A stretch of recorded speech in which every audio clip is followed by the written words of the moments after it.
দোস্তরা আজ থেকে আমি সুপার হিরো। সত্যি ভাই, তোর কাছে সুপারম্যানের কোন পার আছে? কর্মশালীর মতো ক্যাপসারা কিছুই নেই। সত্যি ভাই, তোমার কাছে যখন সুপার পাওয়ার আছে তাহলে একটু উড়ে গিয়ে দেখা হতো।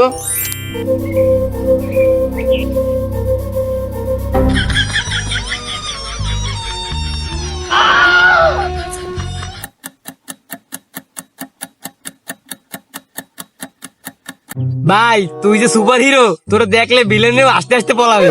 আমার মিশন হারানো জুতা খুঁজকে বাইর করা। ভাই তোর তো নিজেরই জুতা নাই, তুই কেমনে জুতা আরেকজনের তা খুঁজকে বের করবি? আরে ভাই জুতা না, তুই সুপারম্যানের বাচ্চাকে জুতা কিনলে ভালো হবে। উফ, ও উঠতে না, এবার পাহিয়ে ধরতে যাবে। আমার নেশা এখন সুপারম্যানের মতো ওরা। দোস্ত, ও মনে হয় গাদা গাইছে, বুঝছিস?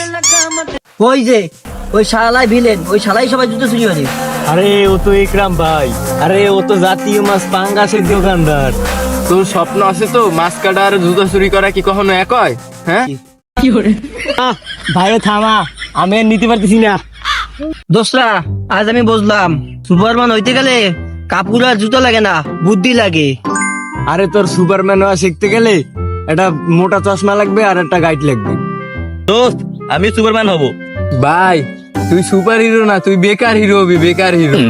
ভাই তোকে জুতা জামা যাই না কিছু লাগবে না, আমরা সুপারম্যান করতে যাবো। চল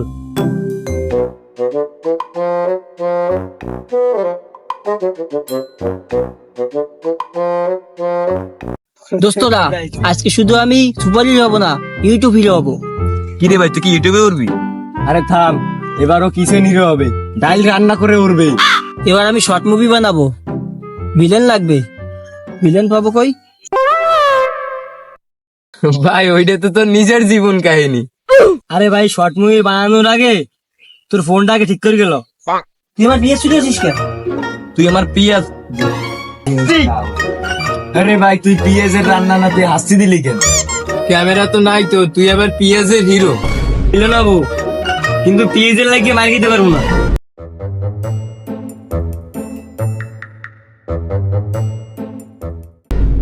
ভাই কেমন আছিস? আরে ভাই তোর রান্না দেখে ইউটিউব আজকে দেবে। ভাই আমি 3বার ভিডিও দেখছি, এখনো ভিডিওর কি কাহিনী বুঝলাম না। আমি তো মারে বলছি তোর ভিডিও নেটফ্লিক্সে যাবে। দোষ আমি বুঝে গেছি, হিরো আর সোজা না। বুঝে ভালো করছিস, চল এখন বাজারে যাই পিএস আনতে। হয় আমি পরের ফিল্মের হিরো হবো, নাম হবে আক্রমণ রিটার্ন। হ আমি ভিলেন হবো, যদি চামচ খেতে না হয়।